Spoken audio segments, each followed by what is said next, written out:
Hello and welcome back to The Deep Dive. The show where we take a whole stack of sources, articles, notes, you name it, and really just boil them down. Exactly. We boil them down into the most essential, actionable bits of knowledge just for you. And today we are tackling a topic that feels almost too simple. But it's actually the entire architecture of our lives. The daily routine. It really is. It's the scaffolding. And the sources for today give us this incredible, almost anthropological view of a modern day. So what's our mission here? Our mission is to trace that blueprint. We're going from the first sound of the alarm clock all the way to, finally getting some rest. And along the way, we're pulling out the key actions and transitions that really define it all. And the goal for you listening in is to get a really clear, structured understanding of the day, but also to pick up the specific vocabulary, the phrases we all use for each stage, so you understand not just what we do, but why we do it. Okay, let's jump in. Let's do it. Section 1, the morning cycle, the pressure cooker. It always starts with that sound, doesn't it? The alarm clock. The sources mention it's this. The sound we all kind of universally do not like. Oh, for sure. But what I found fascinating was how the sources break down what happens next. It's not just one action. No, it's two very distinct steps. First, you wake up. That's just the eyes opening, recognizing where you are, and only then do you actually get up. Right. That physical act of standing up and leaving the bed, that little pause between the two, is where the whole day begins, really. It's a conscious decision. Once you're vertical, what's next? Fuel. Absolutely. The sources really stress the crucial role of morning beverages. That first cup of coffee or tea is almost a ceremony. It's more than just caffeine. It's a habit anchor. You pair that with a little breakfast, some toast or fruit maybe, and that's your calibration time before the world rushes in.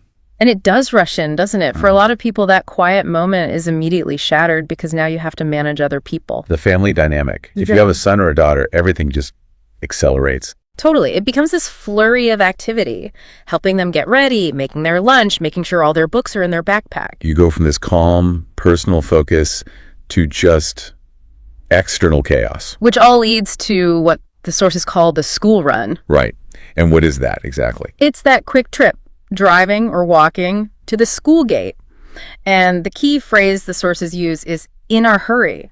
It just perfectly captures that pre-work stress before your workday has even started. So once that's done, you pivot back to your own day, but the urgency is still there. Now it's the commute. The commute, it's that really important buffer zone, isn't it, between home and work? Yeah, both geographically and mentally.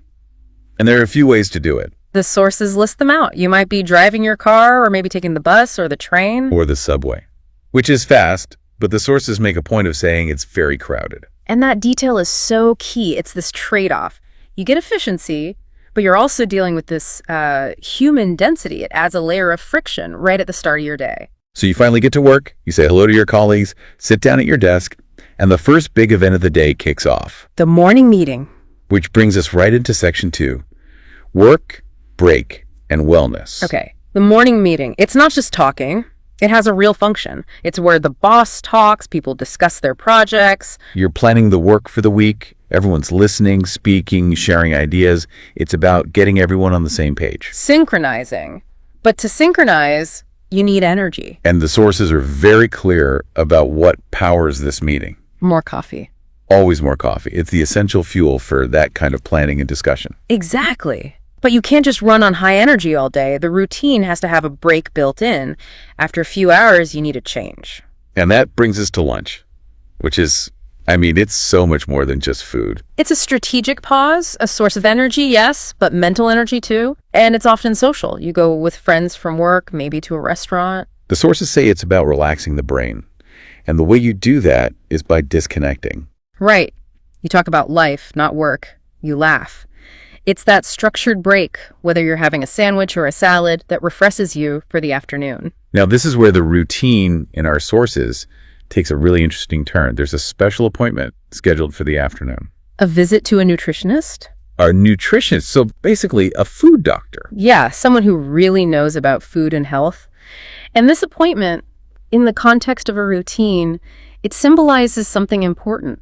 What's that? It's our modern need to get an expert to help us build a better structure for our health to fight against all the easy, unhealthy options out there. Right, because without a plan, it's so easy to just fall into eating, too much pizza or cake, as the sources say. Exactly. So the nutritionist gives you that plan, and the advice is really practical. Like what? Eat more vegetables, more fruit, drink more water, and my favorite specific instruction, don't eat too many cookies. I love that.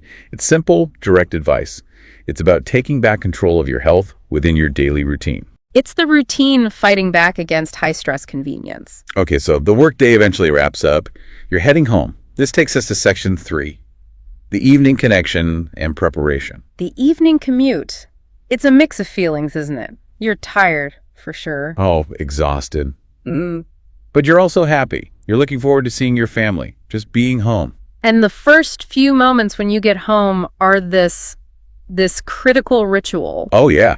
You open the door, you take off your shoes, and then you do that thing where you just collapse on the sofa for just 1 minute. That's the symbolic part. It's like you're shedding the workday before you dive into your home life. After that 1 minute of peace, it's on to dinner. And thinking back to that nutritionist appointment, the sources suggest you might choose to cook dinner because it's usually healthier. Right, and the examples are pretty wholesome. A nice soup or grilled chicken with a salad. But the meal itself is only half the story.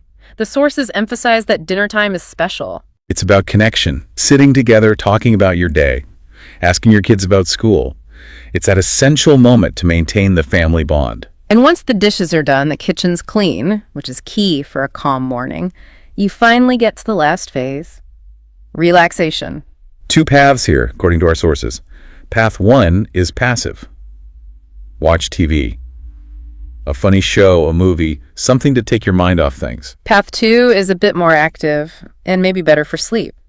Read a book. It's quiet, peaceful, makes you sleepy. But there's one more step, and it might be the most important one that people skip. The 5-minute plan for the next day, this is a game changer. It only takes 5 minutes. That's what the sources say, and it's so simple. You just make a small to-do list. Things like buy milk, call mom, finish the report, the little tasks that are buzzing around in your head. And here's the key insight for you, the listener. By writing it down, you are clearing your mind. You don't have to hold on to that information anymore. The paper is remembering it for you. So you reduce that cognitive load.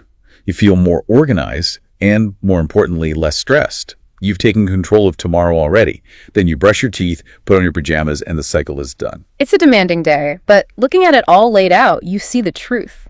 A good routine is our best defense against stress. It forces a balance between work and, happiness, health, and friends, like that lunch break. So for you, our learner, we have a challenge, a fantastic tip from the source material to help you practice your English. Try to narrate your day in English. Yes. It's like silent immersion. As you're doing things, just say them in your head. I am making coffee now. I am walking to the bus stop.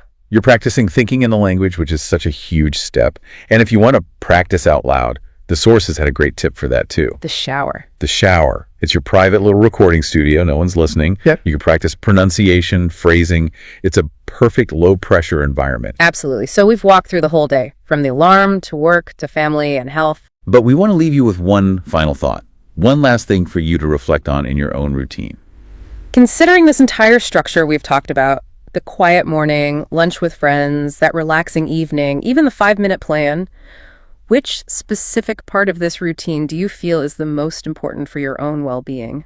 Why does that particular moment give you the biggest sense of restoration or preparedness for your day?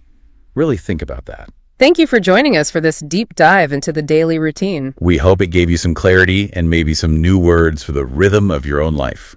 We'll catch you next time.